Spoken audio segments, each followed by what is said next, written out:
No BS Radio, Saturday nights with Cool Chris in the mix. And Michelle on that You ready? social, exclusively on The Surge. It was loud as hell.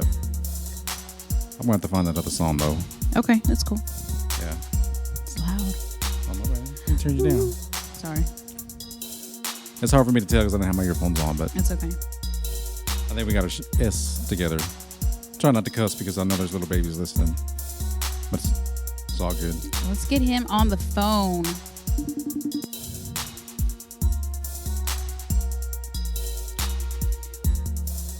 Hello? Put headphones in. Can you hear us? Yes, I can. How are you?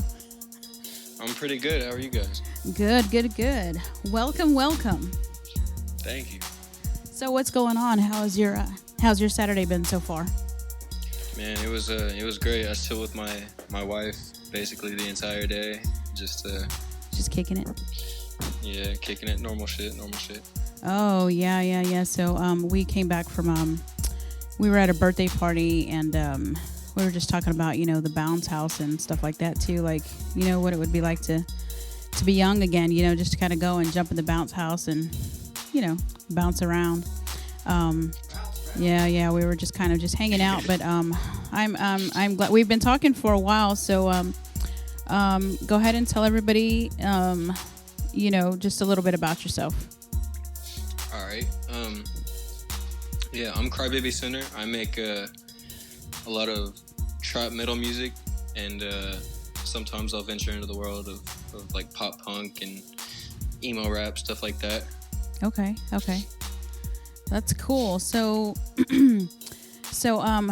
when we talked before, I know that, you had talked about like, just like you were talking about like, depression and, and suicide and stuff like that too, like in your music. So whenever you decided that you were going to like, to like, I guess to sing, in music, like what made you kind of like want to talk about like those things? When I started making music, it was more of like an escape for me. It helped me to cope with a lot of the things that I was feeling. And so that's something that like I always tell people, like you'll never hear me talk about anything in my music that I haven't had to go through, anything that doesn't actually happen in my life. Okay. Everything that goes into my music is either something that I've actually thought about, like something that's in my head, or something that I've been through. Okay. And I just try to connect with other people, and if someone else can listen to that and they're like, hey, I feel the same way, then yeah, that's the whole goal, is to just try to touch hearts and make sure people know that they're not alone. Yes. I've we've talked about this before with other artists, just how do you feel like knowing that that even though all of the people that have been vaccinated, or just the people that have gone through just things this past year with COVID, that like it may come back, you know what I mean, like how does that like make you feel? Because I know we think as like we thought we did our share, back in the day, whenever it had first started out, just kind of social distancing and kind of, doing your own thing. But I mean, it seems like, it's coming back, now that even they've had the vaccine, or they've just had all of this stuff, social distancing and the mask and stuff like that too. And now it just seems like, you can't win, you know what I mean? Like, how does that make you feel knowing that all of this stuff is like going on again? Honestly, with the whole COVID thing, I mean, I never really, I wouldn't say took it seriously. I definitely took it seriously. Yeah. But at the same time, it's like, not only, where I live is kind of a small town, so I guess I don't have to worry about it as much as somebody who lives in Dallas or New York or whatever. Yeah. But, I mean, it honestly doesn't scare me that much. Okay. About a year ago, I caught it with my girlfriend. We both caught it, and, I mean, I didn't even really feel anything. Now, I guess I probably caught one of the smaller, yeah, ones, because I heard that there's like different strains or whatever. But yeah, I don't know. I mean, I feel bad for a lot of the people who have to go through that, who it really affects, and especially the people who lose loved ones over that. Oh yeah. I was in jail and my mom had caught it while I was in jail, and she said like, she came to visit me, and she said it was like the worst pain she ever had in her life. Like I'm glad she made it out of that for sure. Yeah. And another family member had caught it, and he was in the hospital for somewhere around 2 months, and he still is having problems. He can't like breathe normally. He has like an oxygen tank and can't like work or anything now. Okay. It sucks. But yeah.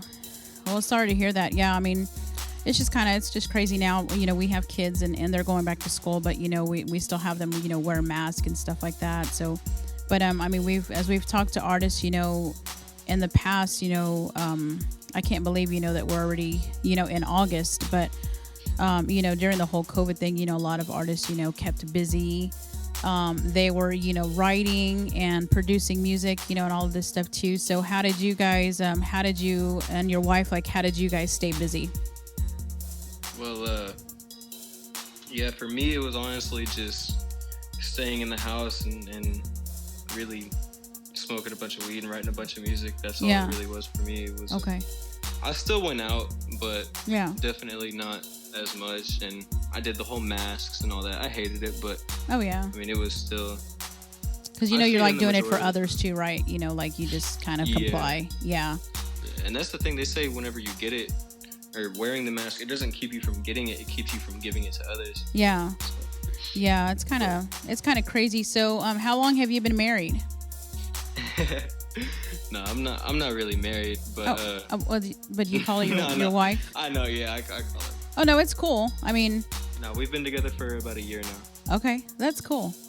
I mean, hey, that's a big step when you decide to call someone your wife and you give them that, you know, that title, even though I call you my wife sometimes. Oh my gosh. Yeah. So, but I mean, Chris, you know, sometimes I refer to him as ho, bitch, you know, I mean, let's not get into the hoe conversation, okay? The hoe conversation? The hoe conversation. Okay, so this is his interview. So yeah. So I mean, we were talking about, you know, COVID too, and then you see all those memes and like the jokes and stuff about all the babies that were probably like being conceived, you know, around, you know, COVID. So that was pretty crazy too, because I mean, yeah. Yeah, I've been seeing a lot of people like joke about it, and I completely understand. Honestly, when it comes to joking about dark things like that, I feel like that's actually a good way to, you know, deal with certain things. Like some of the greatest, you know, comedians and stuff, their material is all about dark stuff, and I think it's good to bring a little bit of light and, you know, comedy to such a dark situation. Yeah.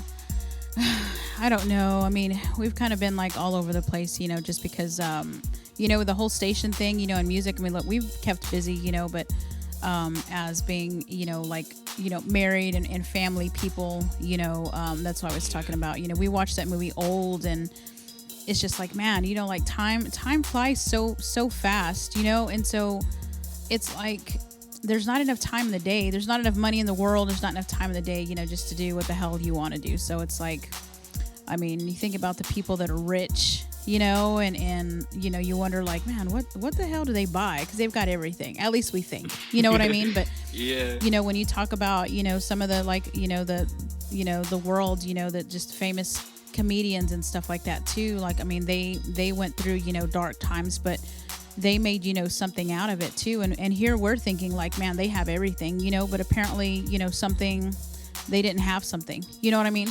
And so, it's just pretty crazy because, you know, I saw something on Facebook, you know, that asked, you know, about like, you know, celebrities, you know, like which celebrities, you know, deaths, you know, hit you the hardest. So out of celebrities, you know, and some of them being like, you know, well, I'll say Robin Williams, you know, because he made so many people happy, you know, he made so many people laugh, but, you know, for him to, you know, to leave us, you know, because he wasn't happy or because something else was going on, you know, that was pretty, I mean, that's one that'll always stick, you know, with me anyway. But, a celebrity, you know, like who passed that you were kind of like surprised or like who like it affected you, because you know some people you just don't like, oh well. I'll never forget the first celebrity that I actually like cried over their death. Never met them or anything, but their death affected me so hard was the singer for Audio Slave. It was, I can't even remember his name right now, which is crazy for me. Okay. But yeah. Oh, that sucks. Chris Cornell, there we go. Okay. Chris Cornell's death was the first one that hit me super hard. It was like it I don't know, seeing that. I remember walking into my my parents' room when he died, and I saw it on the news. Yeah. And I told my dad, and me and him both just started breaking down, like crying. It was insane. Chester from Lincoln Park was a big one also too. Yeah. Yeah, and Lil Peep for sure. That one definitely hit me really hard. He was a huge, aspect of my life was Lil Peep for sure. He helped me through a lot of things. So seeing that, he had overdosed, and Mac Miller too. Yeah.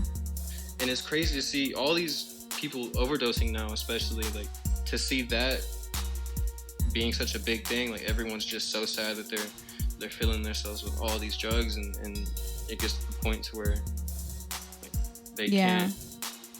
It's just sad to see so many good people overdosing.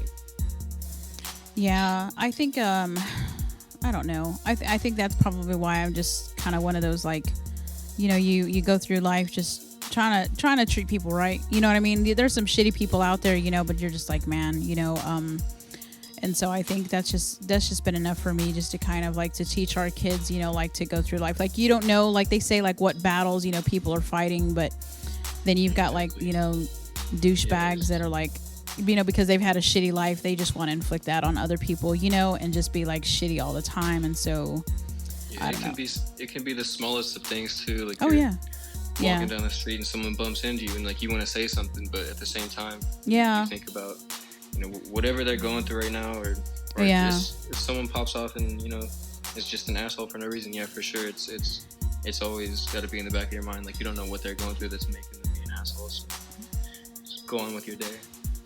And there's a lot of assholes out there for sure. Do you remember? Oh, for sure. Do you remember the scene in Big Daddy when that guy's walking around? He's mad. He's like, it's your dad you're mad at. He's like, you're right, I am my dad. Yeah, the dude with the mohawk. Yeah, for sure. I was just thinking about that earlier today.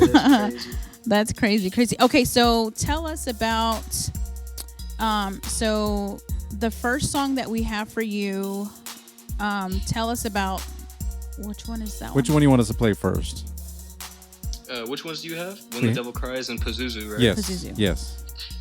Go ahead and play When the Devil Cries first, because that's the first trap metal song that I ever heard.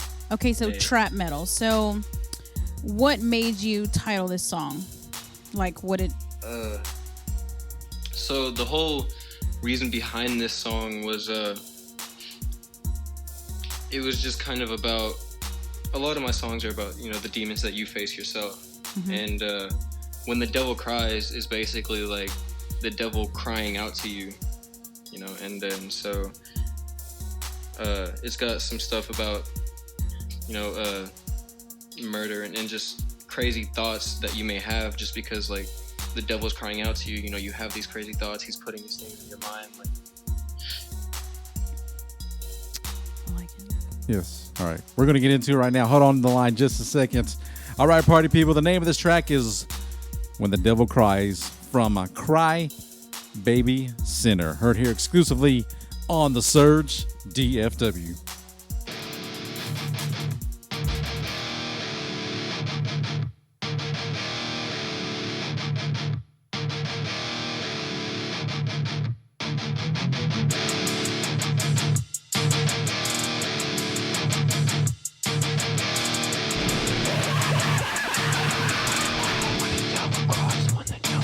Blood stains on my mattress, burn this bitch to ashes. Never kissing motherfucking blood on my plastic. Put up to the function, bitch, I'm killing by the masses. Inverted crosses when I'm motherfucking practice. When the devil cries, when the devil cries, when I'm crazy, hate me, baby, you can break me.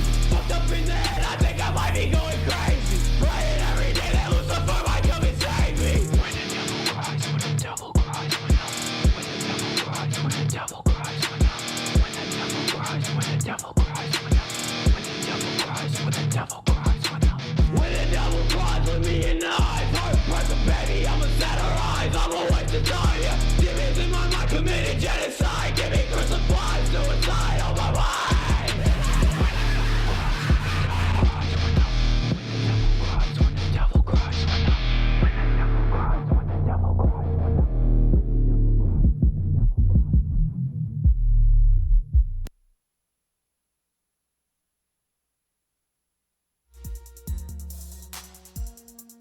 When the Devil Cries on the Surge DFW Cry Baby Sinner.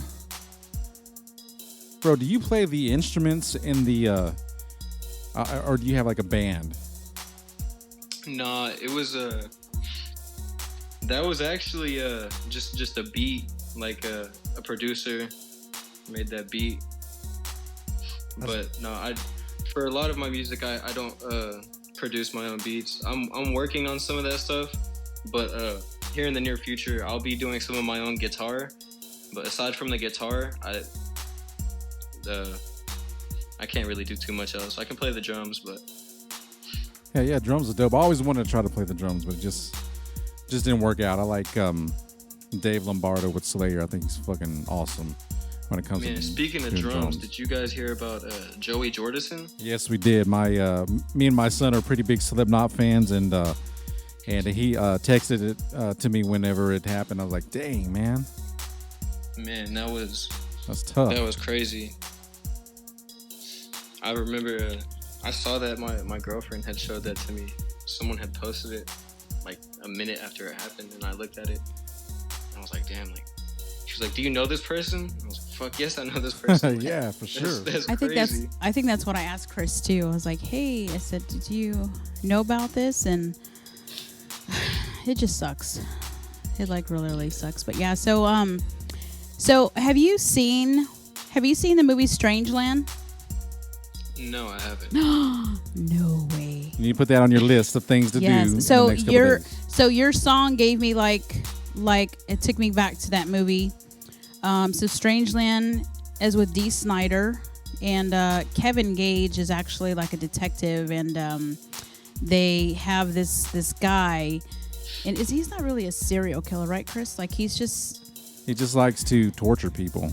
Yeah, he just likes to torture people, but you know, they talk about like body modification and stuff like that too. So that song, like they're making a part 2, I believe, but it's called Strangeland. So that your song would have been perfect for that. It'd movie. be a great intro song to the movie. Yes. I'll definitely have to look into it. Is it on Netflix or Hulu? Where do we see it at? We just saw it. No, we have that movie. We bought it. Okay. So yeah, you may have to check it out, but I mean, it's a really good movie, and like Dee Snider has like, I don't know, like the people in the movie, he's like has them chained up and like stitched and pierced, and I mean it's just really crazy. But yeah, kind of like some Saw shit. Yeah, no, actually, it's worse. Yeah, I think. Oh shit! It's not really. It's not gory. It's like not. I don't know. It's not. I don't know what it's called, but it's like he's one of those types that likes to be suspended in the air by by the hooks and the gauges and you know, and all that stuff. And it's a pretty good movie. But yeah, like your song definitely like it's on should've Prime been Video. on You can watch it on Prime Video. Yeah. All right. Yeah, I'll have to look into that for sure. So tell everybody your social media, your social media account, stuff like that too, where they can find you and your music. Man, so my music is on YouTube and SoundCloud right now. I'm working on getting it on Spotify and Apple Music, but for the moment it's just YouTube and Spotify. And if you just look up CryBaby Sinner, all one word, then that's the handle. Okay. And my Instagram is _CryBaby Sinner and then another underscore. Okay. And So Snapchat is CryBaby FTP. Okay, so how did you come up with the name for yourself, CryBaby Sinner? Oh man, I love this question. I get this one all the time. Uh-huh. So, my name was Goth Boy Joey. Okay. But I feel like that was just too like generic, and it was like too bland. Like it didn't sound good. Okay. And I was sitting there thinking one night, I was like, what defines me? And I was like, you know what? Like I'm a sinner. Like I'm not, holy at all. I was just kind of thinking about my lifestyle. Yeah. And it's far from holy, so that's where the sinner part came in. And CryBaby just came from, the fact that I'm just always, I always feel sad, I guess. I have super heavy, severe depression, and so okay. I guess CryBaby Sinner was just the best way to explain myself, as, who I am. Okay. I kind of like the Goth Boy Joey. But I mean, yeah. So, where do you reside right now? Wichita Falls. It's Okay. about an hour or two from Dallas, I think. Yeah. Okay. Yeah, we would definitely love to have you. If you ever made a trip to Dallas, you know, I mean, so that way we could meet you like in person. But yeah, sure. I mean, it'd be pretty just cool from too.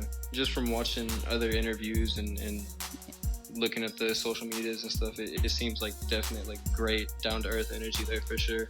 Oh, thanks. Yeah, Man, we about people, man. We like we just love music, and we love using this as a platform for people to get their names out there. You know, I mean, obviously not all of our artists are for everyone, but as long as we get that one person that says, "Man, who's that?" then we pretty much done our job. So Yeah. And I love what you guys are doing. From day one, I think I was watching it. I was just going through YouTube one day, and I forgot who the interview was with, but I ran into an interview, and that's when I looked up the Instagram and stuff. And ever since then, it's just been like actually doing the research and finding out what you guys do. It's like, it's insane that you do this for people.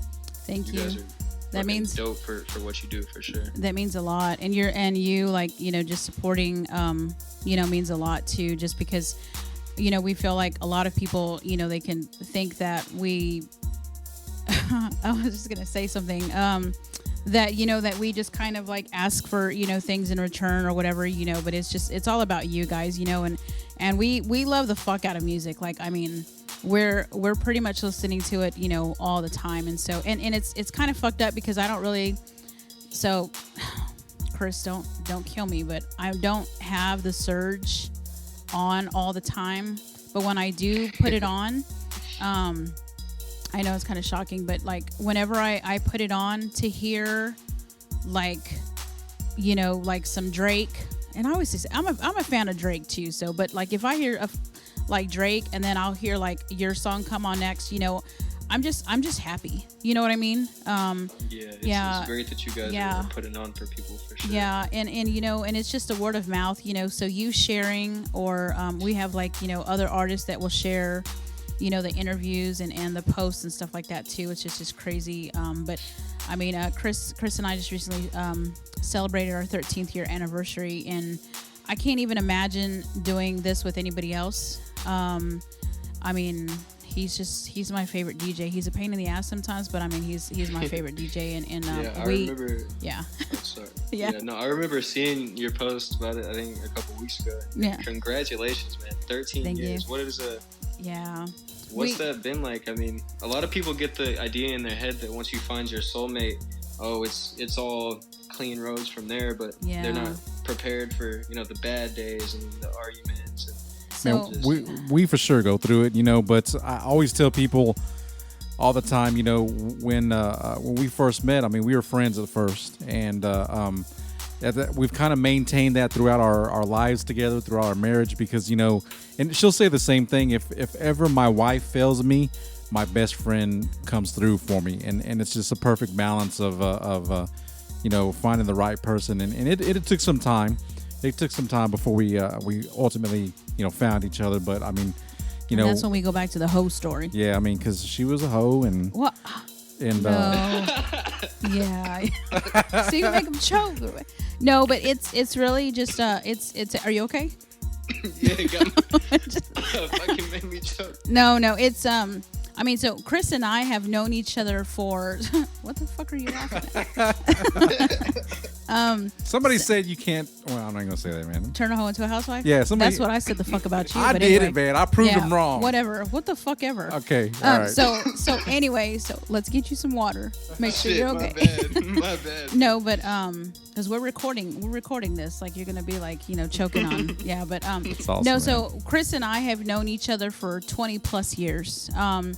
And so we have been together for 20, going on 21. And so yeah, finally, like, you know, he just decided that, you know, he wanted to play the lottery, and he won, you know, and she'll tell me that it took so long for us to get together because I didn't want to stop being a hoe. Yeah. But yeah, I mean, I don't see anything wrong. But yeah, we've gone through, as I had, you know, posted, you know, we've gone through a lot of stuff, you know, together. But like we said, you know, we just got to take it day by day. I actually think it's because we don't cuddle when we sleep. You know, sometimes, and I don't know how you and your girl do it, but like, If Chris's elbow I fucking gotta touches go. me, then I'm just like, dude, get the fuck on your side. And I will tell him exactly like that because I want my sleep.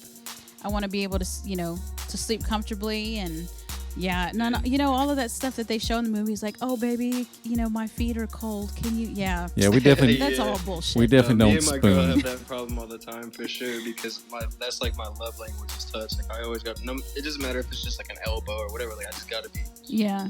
having some contact with you at all time, and she hates it. Oh, really? So Yeah. bad. Yeah. But I And think. we've got into it a few times. She's like, "Get the fuck off me!" I'm like, Oh man, no, but I think it creates that that longing for one another. You know what I mean? So, yeah. Sometimes if Chris tries to get a little handsy, I'm just like, dude, like people are watching, and he's like, man, people are only wish they could have somebody touch them, But Hell yeah. I mean, yeah, just take it day by day. But I mean, good for you because we like to ask our artists if they're singles. Some people say it's complicated. I mean, shout out to J Boy because J Boy. I don't know if you heard his interview, but I mean, he had a Yeah, crazy I story watched for us. Yeah. So. yeah, you Yeah. guys put me on J Boy for sure. Dog. Yes. He's definitely phenomenal. It was but, bananas when we had him and, Yeah, and he's Rowan. an amazing artist. Like, his lyrics, Yeah. and that's I tell people all the time that I don't really listen to rap anymore. Yeah. But I feel like it's just mainly because I mean I can listen to something, and just because I don't prefer it or just because it's not my style of music or whatever, Yeah. I can still appreciate a song and be like, yeah, that's a good song. Oh my But gosh. with a lot of the Thank rap, you. Yeah. Thank you for saying that because I think that's what you were talking about. But oh my gosh. Yeah. Thanks for. Yeah. For sure. But Yeah. with a lot of like the rap that's coming out nowadays, I had to quit listening because it's like I haven't really heard a song in such a long time that's talking about something different. Everyone's Yeah. talking about the same thing, and Yeah. I mean that's understandable if everyone's just going through the same thing. Yeah. Speak freely, speak your mind, speak about what you're going through. But I definitely love the lyrical rap. That's another thing. A lot of rap now isn't about the lyrics anymore. It's not about actually touching people. It's about nowadays. It's just about trying to get some money or Oh yeah.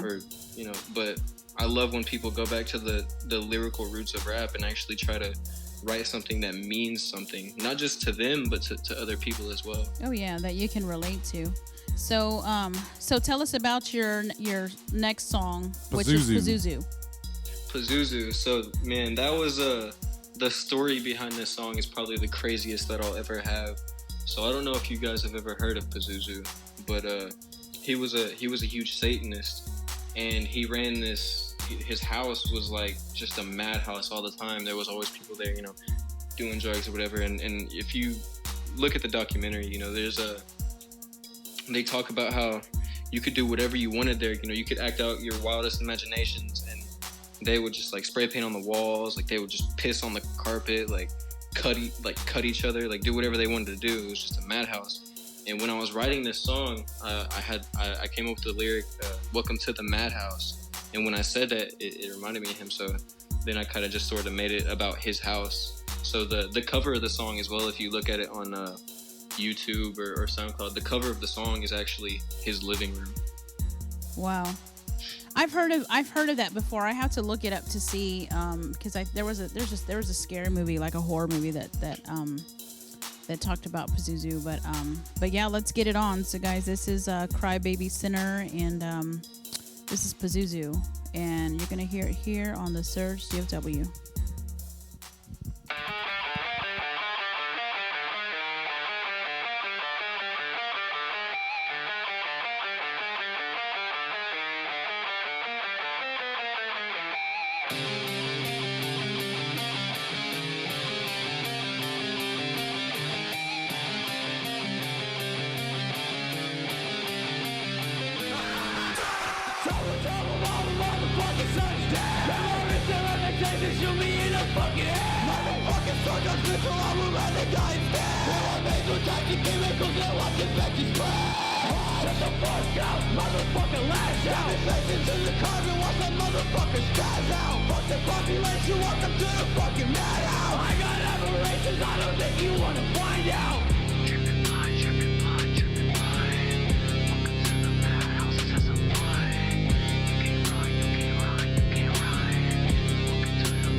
Welcome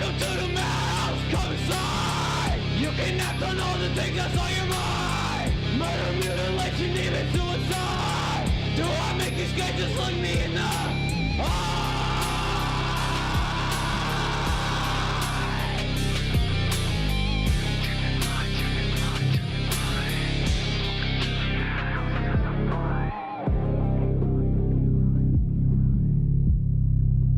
Saturday night on the Surge, DFW, Cry, Baby Sinner, Pazuzu. Man, you know what? I always wanted to try to like sing metal, but it always hurt my throat, man. Does that hurt your throat doing those vocals? Man, so the weird thing about it is like you would think it does, but it hurts my chest. So when you're doing metal vocals, the main thing anyone will tell you, like vocal teachers and all that, is don't use your throat to scream. Use your like your stomach. Use your diaphragm.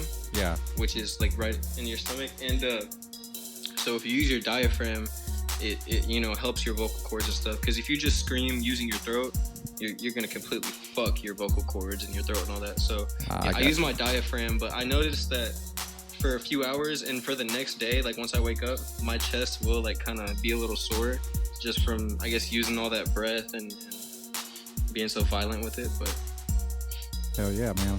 So the next thing, I mean, obviously, you know, to get some more music together and then put together your live show, and man, the sky's the limit for you, man. I mean, it's some dope. I mean, I listen to metal, you know, Slayer, Gwar, you know, Cannibal Corpse. She was telling me about that. She said you're a huge metal fan. Yeah, so I listened to everything, and I was really excited to get you on the air with us, man. So yeah, he wants to take me to a concert, and I was just like, as long as there's alcohol, then I'll be all right. Man, rock and heavy metal concerts are definitely the best. 'Cause that's where you got all the mosh pits and people just living free, doing what they want, you know. Yeah. Definitely no social distancing there. Yeah. Not at all.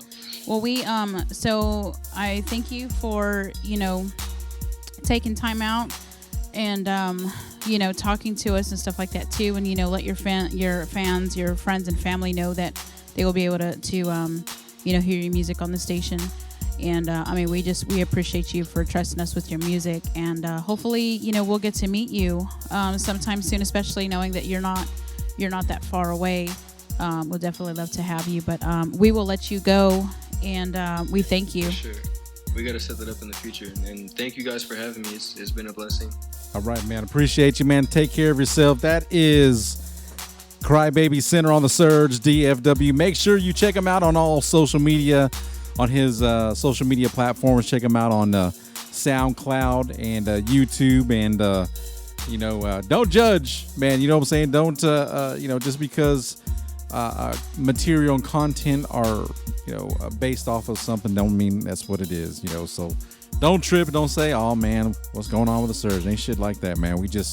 We appreciate music, and we're here to use this as a platform so people can get out there, because there's definitely unnoticed talent out there. There's a ton of it out there, and it's ridiculous that no one notices them, and so that's what we're here for. All right, we're going to get into some more music. We got It's Ernie coming up live in the Surge Studios, so make sure you hold on tight. It's getting down. It's the Surge, DFW.